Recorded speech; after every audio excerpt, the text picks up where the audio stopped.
what is your view on the role of the Lieutenant Governor in breaking 2020 ties in the Senate? And what is your view on power sharing among the parties? I'll take this question first. I'll tell you what, I fully intend to use every parliamentary maneuver available to ensure that our democratic values are protected in that legislature, because we've seen way too much go down. Now, I'll be honest with you. When I was in the Kane administration, what was awkward was that a lot of these goofy bills came up, but they often died in committee, because that's where the crazy stuff went to just sort of fall off.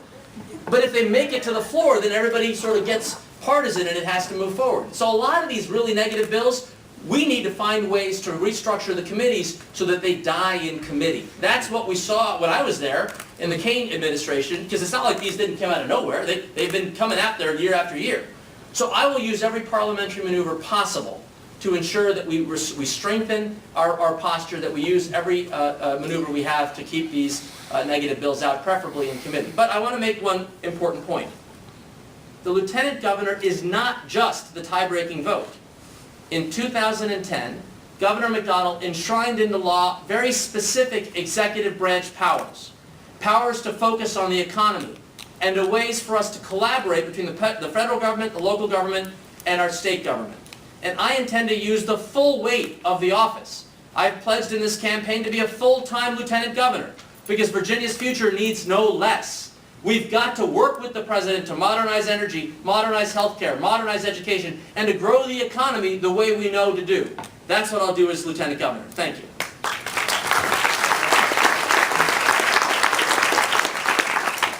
That's an excellent question, and we've talked a little bit about what the Lieutenant Governor does. There were, in the last 2 years, in the neighborhood of 50 tie votes in the Senate. All but one of those went toward the Republicans. The one that didn't was about a voter suppression issue, which I think the Lieutenant Governor just was not paying attention and voted the wrong way.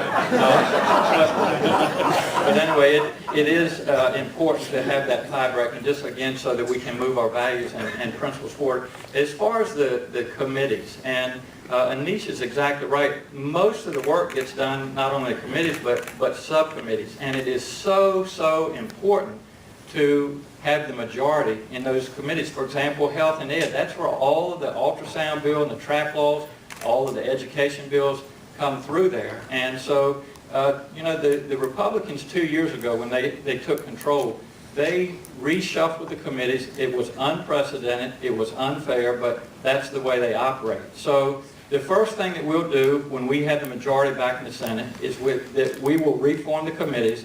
We will have Democratic majorities on all of them.